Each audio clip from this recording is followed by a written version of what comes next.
सबसे पहले तो यहाँ पर उपस्थित सभी पत्रकार साथियों को नव वर्ष की हार्दिक शुभकामनाएं देता हूँ और परमपिता परमात्मा से प्रार्थना करता हूँ कि वर्ष 2025 आप सबके लिए, आपके परिवार के सभी सदस्यों के लिए बहुत मंगलमय हो, खूब खुशियाँ लेकर के आए, आपके परिवारों में तरक्की, उन्नति और खुशहाली हो और समस्त हरियाणा प्रदेश के जनता के लिए, इस हरियाणा प्रदेश के पूरे परिवार के लिए वर्ष 2025 बहुत बहुत खुशहाली और सुख और समृद्धि लेकर के आए।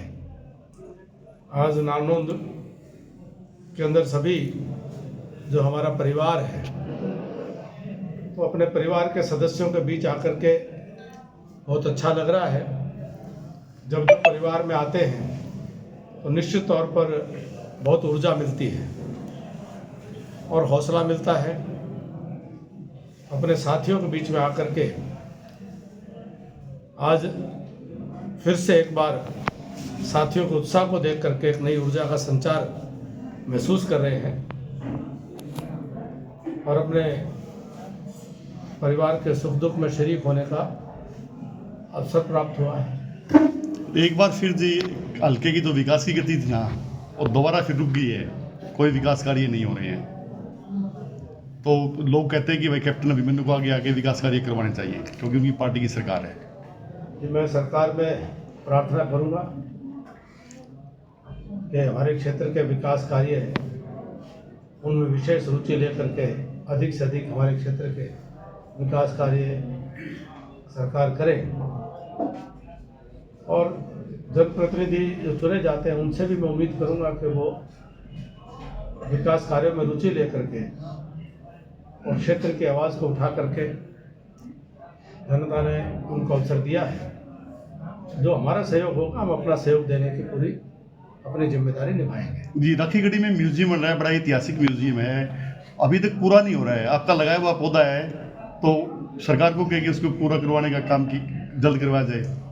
मैं देख रहा हूँ रोज़ बड़े से बड़े केंद्र के, राज्य के बहुत बड़े बड़े अधिकारी आ रहे हैं और वो आकर के जो सूचनाएं मिल रही हैं उनको अच्छा भी लग रहा है और मैं आशा करता हूं कि उनके संज्ञान में भी आया है कि ये काम लंबे समय से अधूरे पड़े हैं, उन कामों को गति मिलनी चाहिए।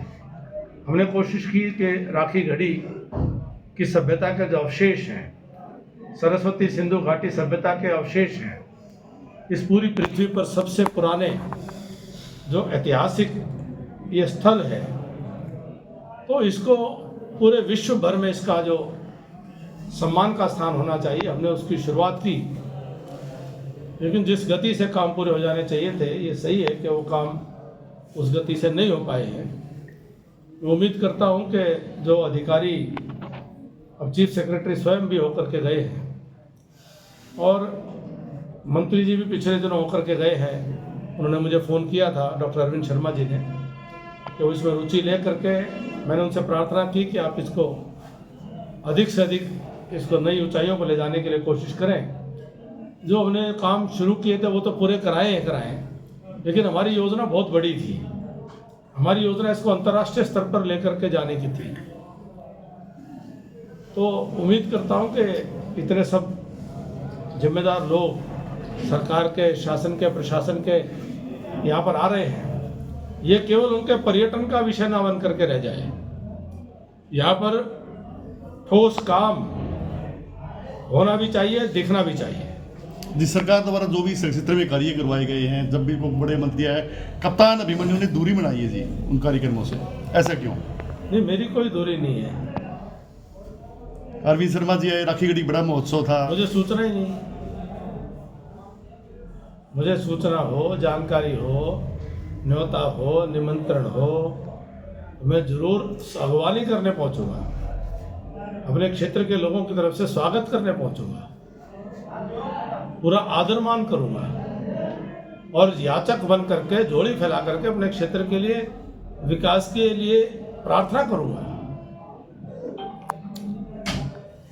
आपने नारनौंद के अस्पताल को 25 से 50 बेड का और 50 बेड से 100 बेड का बनवाया, लेकिन 100 बेड वाली बिल्डिंग में थोड़ा अधूरा काम है और वो आपका इंतजार कर रही है। लेकिन लोगों में अब ये चर्चा है कि कैप्टन साहब बने नहीं, जस्सी बना है, तो ये 5 साल के लिए इसका उद्घाटन अधर में लटकेगा। ये कहाँ तक सच्चाई है? देखो, मेरा जो मौका मिला, मैंने से जो बन सका, मैंने अपने क्षेत्र की सेवा में अपना रात दिन लगा के काम किया और रात दिन में मैंने कुछ नहीं देखा सिवाय अपने हल्के के विकास के। और 36 बिरादरी को सबको बराबर मान सम्मान दे करके अपने इलाके की, अपने भाईचारे की सेवा करने में अपनी तरफ से कोई कोर कसर नहीं छोड़े। अब ये तो जनता के ऊपर है, जनता जिसको अवसर दे उनकी जिम्मेदारियां बनती हैं कि वो, ठीक है, हर सीट के ऊपर सरकार के प्रतिनिधि नहीं बनते, कई पक्ष के बनते हैं, कई विपक्ष के बनते हैं। परंतु जनप्रतिनिधि का एक कर्तव्य होता है कि वो अपने क्षेत्र के विकास के लिए निरंतर प्रयास करके उन कामों को करवाए।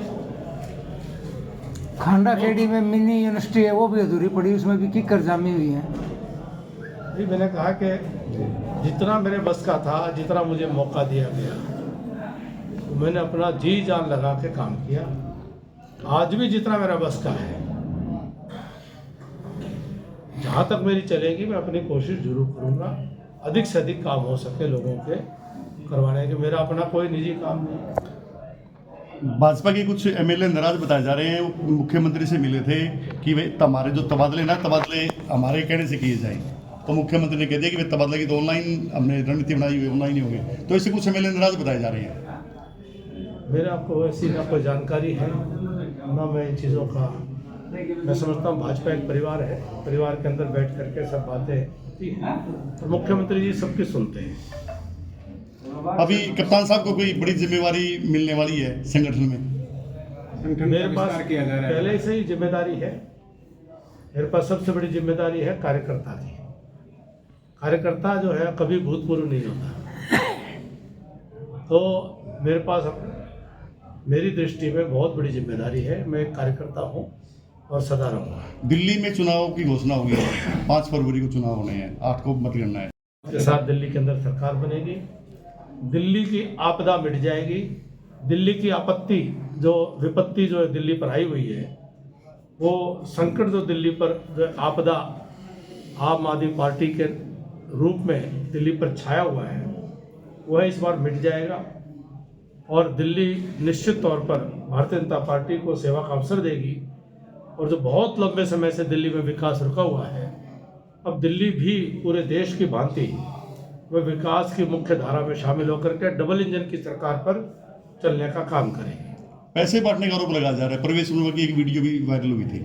ये उन्होंने तो खुल करके कहा है। उनके संगठन, जो स्वयंसेवी संगठन है, जिसमें आप और हम सब लोग मिल करके समाज के सहयोग से वो बहन बेटियों का मान सम्मान कर रहे हैं, और जो कानूनी रूप से उसमें कोई गलत नहीं है। कोई अपने घर आई हुई बहन बेटियों का मान सम्मान नहीं करेंगे क्या? उन्होंने किया। तो मुकाबला दिल्ली में किसके साथ माना जा रहा है? कांग्रेस मुकाबले में आएगी या आम आदमी पार्टी रहेगी? देखिए, चुनाव तो चुनाव होते हैं, किसी को नज़रअंदाज करना तो अच्छी बात नहीं है, समझदारी नहीं है। लेकिन इस बार भारतीय जनता पार्टी की बड़े बहुमत के साथ सरकार बनने वाली है।